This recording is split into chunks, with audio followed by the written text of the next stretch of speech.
Welcome into another exciting edition of Hog Heaven. Today, we are joined with Amy Ryan from Flying Squirrel Coffee House. And Amy, we appreciate you coming in and joining us here on the program. And tell us a little bit about yourself and tell us about your business. Sure. Well, thanks for having me. Oh, yes, of course. We just opened up a couple of weeks ago in downtown historic Mansfield, a coffee shop right down on Main Street. And we basically came up with the name Flying Squirrel because I'm a squirrel, like very all over the place, and my dad was a pilot, so we merged the two together and came up with the Flying Squirrel. Absolutely. What made you decide to get into this coffee industry? Because really, if you look at it, 20 or 25 years ago, the idea of paying more than $1 or $2 for a cup of coffee, people thought you were outrageous, and now it's a pretty common idea that you go get your $5 or $6 cup of coffee every day to start the day. Yeah, something like that. Basically, for me, it was all about the connection that's more over a cup of coffee that happens whenever you enjoy a good cup of coffee. And so we partnered with Salter Brothers in Arlington, and so we have a specialty coffee that we use, and it's roasted very fresh, and you'll just come in and enjoy that. So mostly, I would say that we came up with the whole coffee idea because over for the human connection over everything. It's just to get people together to connect. Absolutely. You mentioned getting people together to connect over coffee. You can't help but think of maybe Friends, Central Perk, as there were 6 people getting together over coffee all the time there. Is that kind of the vibe that you're looking for? Or come in, have your cup of coffee, and just hang out with your friends, realistically? That's exactly it. Make it a destination for everybody. So we have a huge menu for even people that aren't coffee drinkers. We've got, options that don't have caffeine or coffee. We've got smoothies and teas and blended drinks and something so everybody can come and gather, exactly what you said, like whether it's before a meeting for business or after school function or somewhere to come and study for finals this week. A lot of people are coming through. So just exactly friends type of place to be. How did you really find that you had a passion for coffee, though? Because, realistically, there's such a difference between just the person who drinks a hot black cup of coffee, and as you mentioned, the frappuccinos, the coffee smoothies that are coming out now, the cold coffees, the cold brews. It's almost like craft beer, the way the coffee is kind of branched off, and you can really do so many different things with it. Absolutely. I think that it's one of those things that was just interesting to me. I just found it interesting, and then the more that I learned, the more I wanted to learn, and just the science behind it all. Even though I'm not really a big science person, I just found it fascinating that it's not just a click of a button and then there's coffee. So for me, it was just kind of learning and all the different ways to, brew and different methods in order to serve it the perfect cup. So that's really kind of it for me. Well, you mentioned you were in the historic downtown Mansfield, right next to the Mansfield Chamber of Commerce. What was it about that area and about that location that you felt this was the place to put my business, this is where I want to open shop? That's a great question. I had looked for several years in a bunch of different locations throughout Mansfield, but I kept coming back to that one strip on Main Street. Something just led me to be there. They're trying to revamp it and add more small businesses and make it a place for the community. And I thought if there was an opportunity to be one of those locations that could help do that, then I definitely wanted to do it. It's beautiful. People down there are great, and it's just a good area to start bringing people back down to the downtown. It's absolutely so cool to see those revitalization of those older areas, right? When you can see the historic area, getting people to come down there again. It's great that you're a part of really bringing new energy and new vibe into that part of the city. Thank you. Appreciate it.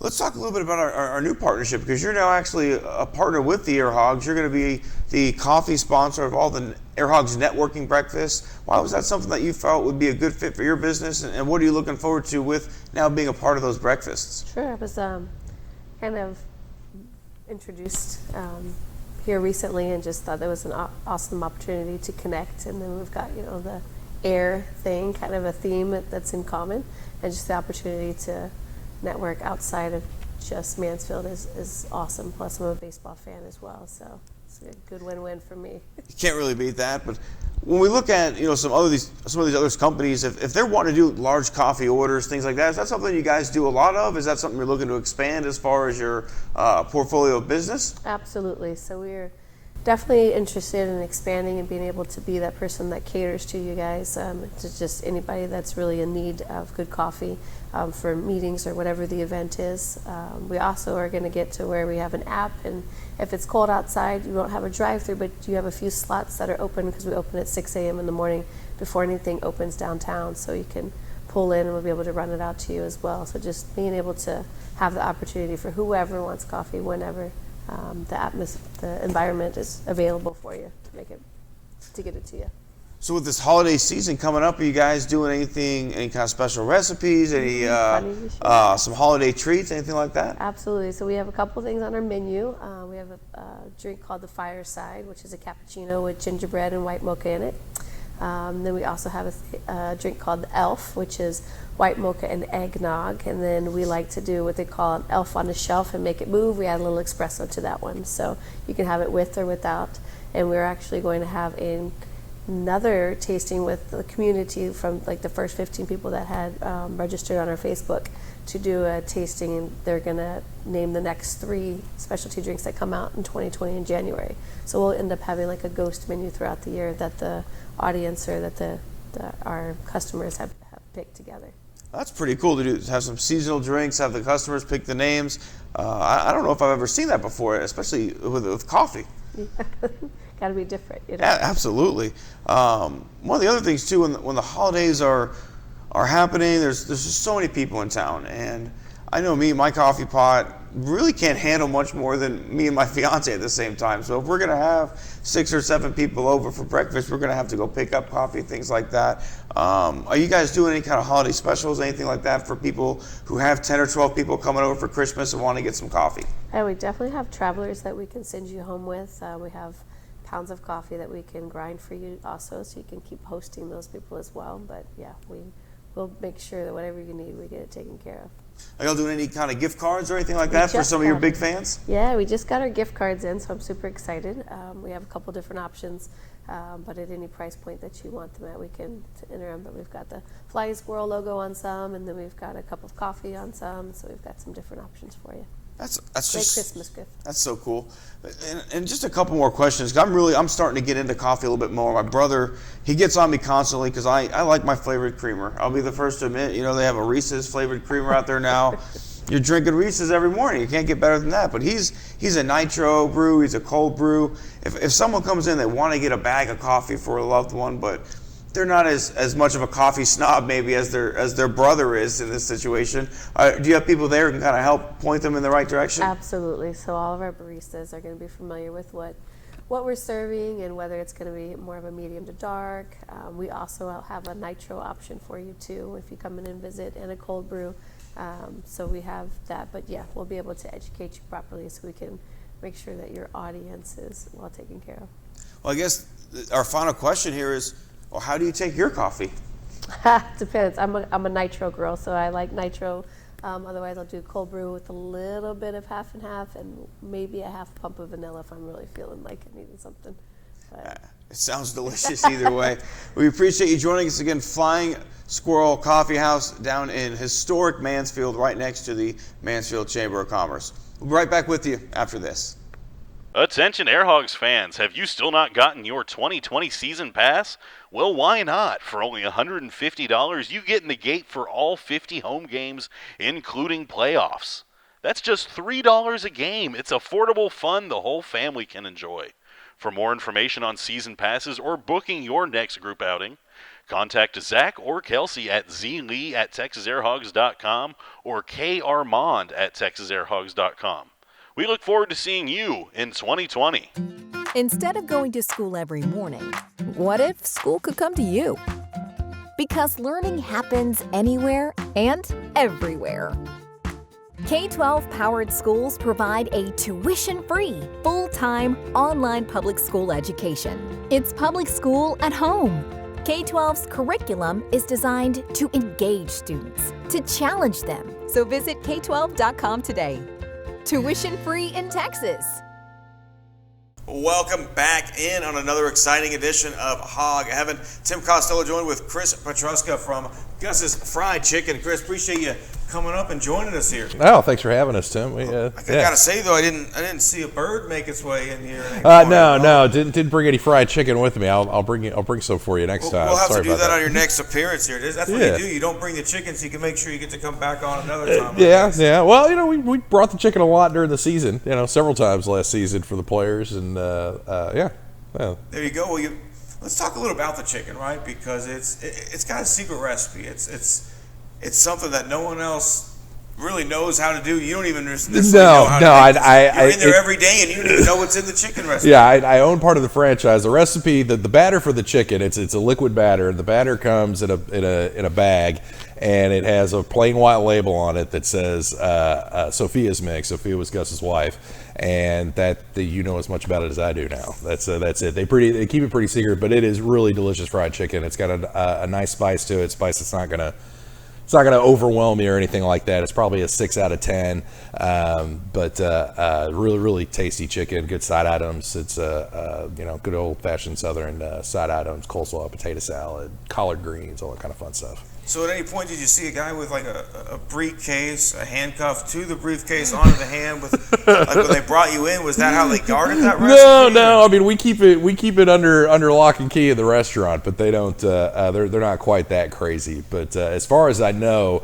the only people that actually know what's in the recipe is Wendy, who actually owns the brand. She's a franchisor. That's who we bought our franchise from, and then some members of Gus's family that are still around that know what's in the recipe. So how did you get into this? I know we were talking beforehand. You kind of are on the high end steakhouse side of things, and now you're with a growing brand that you got a store being built right now. It's really we do. taking off. Yeah, as a friend of a friend introduced me to the franchisee that's now my partner, and we started the Fort Worth location a little over 3 years ago over there on Magnolia Avenue. And it's done really well. So we're building in Dallas and Deep Ellum. We're right at the corner of Malcolm X and Commerce. Finally got the permit to build last week, as a matter of fact. So it was a bit of a long road, but we got it done. So construction is going to get started here pretty soon, and should open in April. Barring any kind of major obstacles. But we're pretty excited about that. What made you pick that location? I know. Obviously, it's a long process of scouting. Of hey, is this a good foot traffic? Is this good? Am I going to get people driving by? What was it about that corner that you felt this is where I'm going to make my next steak? Deep Ellum really fits our brand, kind of like Magnolia fits our brand. Magnolia is it's kind of hip and trendy, and a lot of independent type restaurants, bars, very similar to what Deep Ellum is, and we felt like that area really fits our brand. Because if you've ever been into Guss's is best way to describe it, I guess, would be like shabby chic, if you will, where it's more of you're really feeling like you're at a chicken shack kind of a place, we really feel like Deep Ellum, Magnolia, those places fit us well. So it's getting that time of year where really this next week, family are starting to roll in. Next thing you know, it's like the Griswold Christmas vacation. You got like 16 people staying in your house. Yeah. You don't want waiting for your bonus check. Exactly. The subscription to the Fruit of the Month basket shows up. You're not wanting to cook that night. You're all upset. I want to call Gus's up and I want some chicken.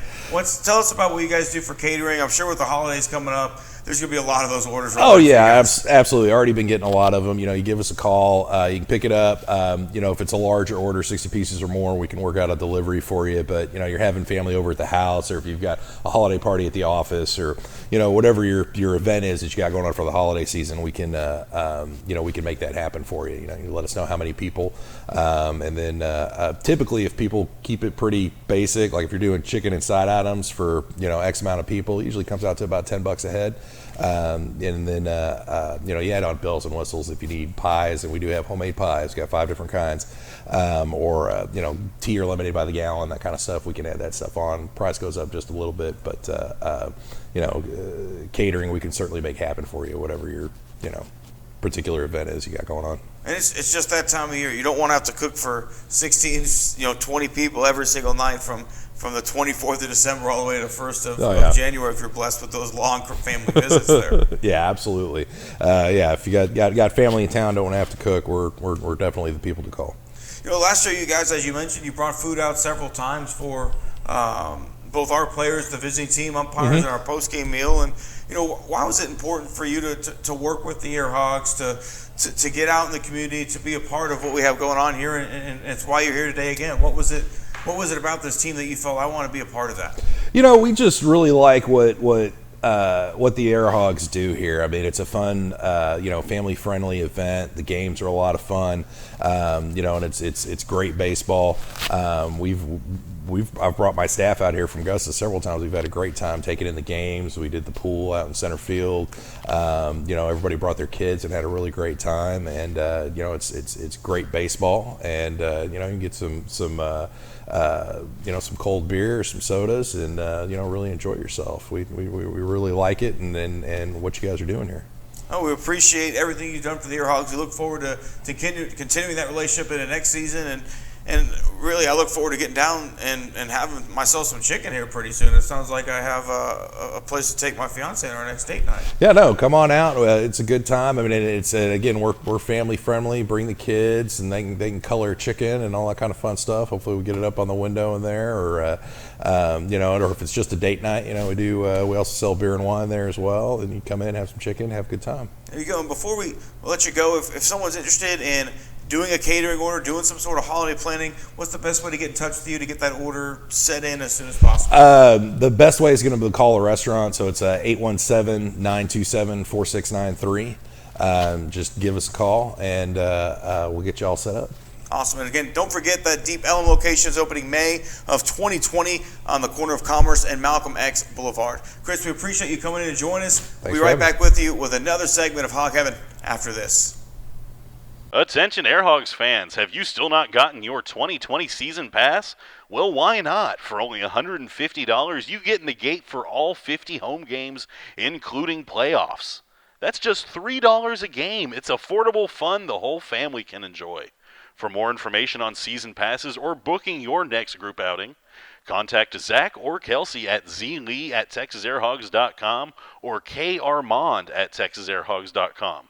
We look forward to seeing you in 2020. Instead of going to school every morning, what if school could come to you? Because learning happens anywhere and everywhere. K-12 powered schools provide a tuition-free, full-time, online public school education. It's public school at home. K-12's curriculum is designed to engage students, to challenge them. So visit k12.com today. Tuition-free in Texas. Welcome back in on Hog Heaven. Tim Costello joined with Christian Correa, the newest member of our Texas AirHogs. Christian, I know you're in Florida, but welcome to Texas. Thank you. I really appreciate it. Yeah, I'm down here in South Florida right now training in the off season. Not a bad place to spend your December. What's the weather like down there for you right now? It was about like 84, 85 today. Did some weight training and then some running outside. That's not too bad considering we got in the 30s today here in DFW. Let's talk a little bit about the career, though. You played your college ball at Nicholls State, and then you had an opportunity to play for the Houston Astros organization. What was that transition like for you when you left college and you had a chance to go play in Greenville that first season? It was kind of a little bit of shock, because it's kind of the same. The thing I think that prepared me the most was the Northwoods League the summer before, because it was literally identical to minor league baseball. I thought the travel, the play, and all that. But Nicholls State was a great experience. I went to actually Chipola Junior College before that, and then I went over there. But I thought it prepared me well for minor league baseball. That first season playing rookie ball, you played with some pretty highly touted prospects. Daz Cameron, Myles Straw, Kyle Tucker, both those last two guys made it to the big club in 2019. Did you kind of see, when you looked around you, a lot of those guys, did you see they had that kind of level, or was it just, hey, everybody's trying to make their way first year playing baseball? I would be honest with you, all those guys are pretty much my good friends, still are to these days, to today, actually. I spent the night at Miles' house last weekend. because I was in Sarasota. And that's I actually met my girlfriend through Myles when I was playing with the Astros too. So no, those, I mean, we all know who like the top picks are. Obviously, Daz and Kyle. And then we just who's a good ball player. I mean, you just see it from on the field and everything. And we always just hung out together, and it was good. It was a good experience. And then we just it was out on obviously the same group of guys through the whole system going up, basically until I got released from them. So Myles Straw, obviously well known for his speed. Have you ever played with anybody faster than Myles? No shot. That's the fastest human I've ever seen in my life. You moved on. You played in Quad Cities in 2016. That was, again, a team that had a lot of talent, but one of the guys on that team with you played in the American Association with Sioux City this year, Dexter McCall. What was it like seeing him, on the other side of things when you guys were teammates back in 2016? It was awesome. We always talked before, after batting practice and everything. And, when I was over there in Sioux City during the playoff series and a little bit before, because we kind of met up a lot, at the end of the year against them, he would always make me some food before, so I'd have pregame food and everything. He's a good guy. I've known him for a while too, so it's always good to see familiar faces. In 2017, you had to transition to the Rockies organization. What was it like for you being a professional in someone else's organization for the first time? Well, I kind of had some bad luck there. I was there for a little stint, and then I ended up getting mono, and I lost the whole season. So when I got released, I went to Kansas City. And I was there 2 weeks, and then I got picked up by Colorado, and I ended up getting mono, and I lost a whole year. So it was kind of a different situation. So I didn't really get I knew they were looking for catching and everything, so I thought it would be a good opportunity to go in and all that. But I think things just didn't work out how they were supposed to. And then I went to spring training, did well with them, and then I got released from them also. 2018, though, played with Sussex County in the Can-Am League. You came back roaring, 292 the average, drove in 26 runs as well. What was working for you, and why were you able to settle in with so far your best offensive season to date? Honestly, I think it was just I got a good amount of playing time. I was playing more. I was more consistent. It was just consistently being in the lineup, I think. And I kind of revamped my swing. I guess everyone's saying that I revamped my swing, but I was working with a hitting coach down here named Stock Ramirez. He's actually an associated scout with the Angels. So I've known him forever. He calls me his godson, so I've known him forever. I worked with him extensively, and we worked very hard, and then the results came, and then I went to winter ball after that season, and they just kept going from there. I ended up hitting like 347 in winter ball, and it was unreal, and then things just took off from there. You mentioned taking off. You had another really strong season in 2019 with Kansas City, and just my personal opinion, I think you guys in KC had the best 1-2 combo of backstops in the league between yourself and Roy Morales. I mean, you guys literally were a 1-2 punch back there that was a force to be dealt with all season for a team like. Yeah. I mean, you got to give credit. Joe does a good job. He gets good talent there. But yeah, I mean, the thing was, me and Roy were roommates too, so it was we had good chemistry and everything. We got along well. Obviously, he had a great year. He was an all-star, all that. But I think that helped me to push myself harder a little bit too, because I knew I had to keep working. I think the same thing with him, that he had to keep working. But I thought it was good chemistry there. I thought we did a good job.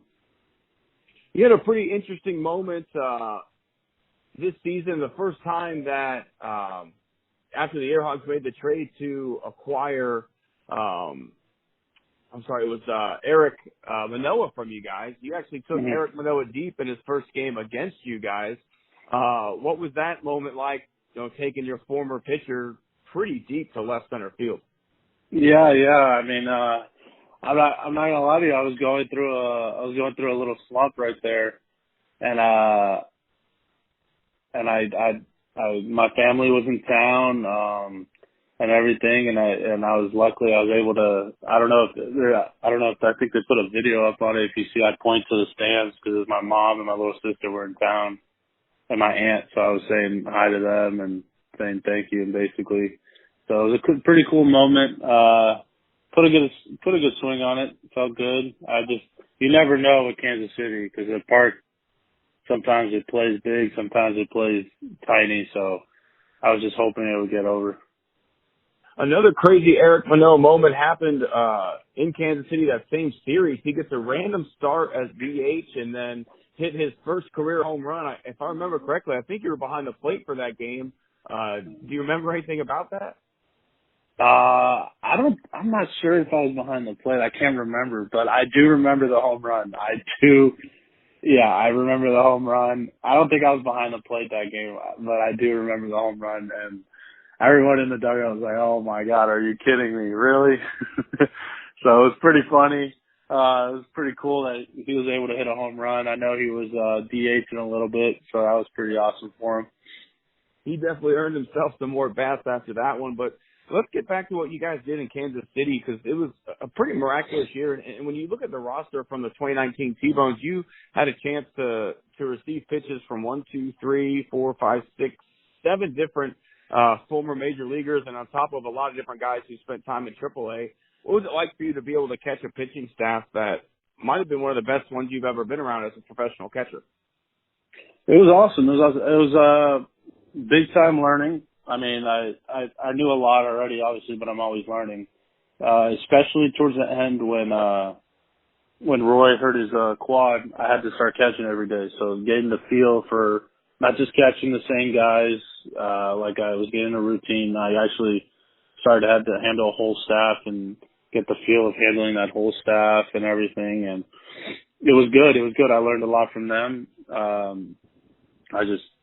Of course, my goal is to obviously call a good game, make them comfortable, not have to overthink or anything, and just go from there and hopefully try to steal some strikes. I think a lot of people don't realize just the level of difficulty that goes into game planning, especially as a catcher when you have, someone like Akeem Bostic who was, ripping at 98 miles an hour, and then, a Christian Binford maybe a little bit more crafty on the mound. What was it like for you to really have to put together probably 5 different game plans for your 5 different starting pitchers? Yeah, well, I give big credit to Bill Sobey, of course. So we always go over the hitters.